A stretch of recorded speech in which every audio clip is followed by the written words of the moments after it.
Pages are a great starting point for organizing our data, but over time, as you can imagine, all of these pages can make our workspace cluttered.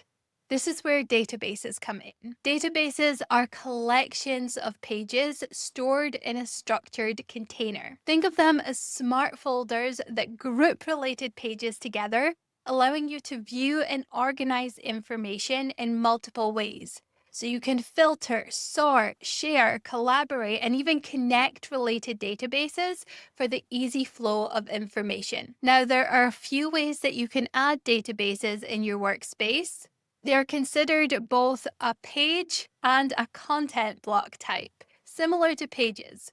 So if we come into our private section and we either hover over to click plus to add a page, or we add new at the bottom here, you can see that you can add a page or you can add a database. So let's add an empty database, and you'll see we now have that container in our sidebar. If we click in, we have our individual pages and we can add multiple pages to this database.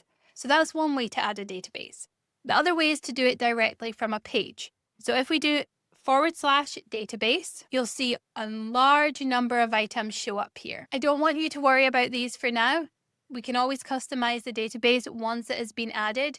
The two I want to draw your attention to is database inline and database full page. Now, if we select inline, it's going to add the database within your current page. You're going to be able to view and interact with it within this page. If we click full page for now, you'll see that opens up. We've got the breadcrumbs along the top, and it lives in here like a subpage. If we click on the drop down next to home, we're seeing that database in here. Now, alternatively, if we do /database and add this as an inline database, that's opening itself up on the page itself. Now, one important note is that databases are not spreadsheets.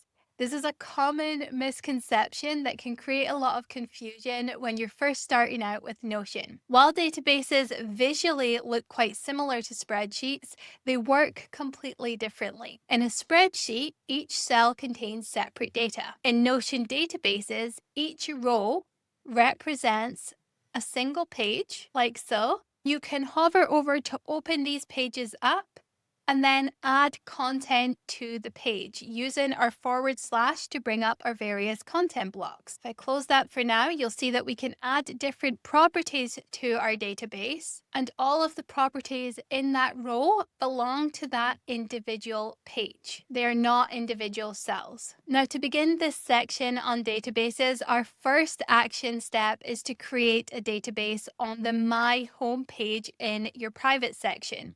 So come into My Home, and then somewhere under Tasks, you want to do /database, select inline database, and we'll start with an empty database. Where we've got this empty title, we're going to name this Personal Tasks, and then we're going to click in and add a new page.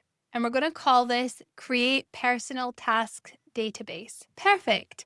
Now we can explore database properties, and you'll begin to see why organizing our pages into databases can be so helpful. This lesson has been part of our Navigating Notion series. You will find access to all links and resources in the description below. And if you have any questions at all, please do leave a comment. I'm here to help. If you'd like to continue watching, I recommend this one next.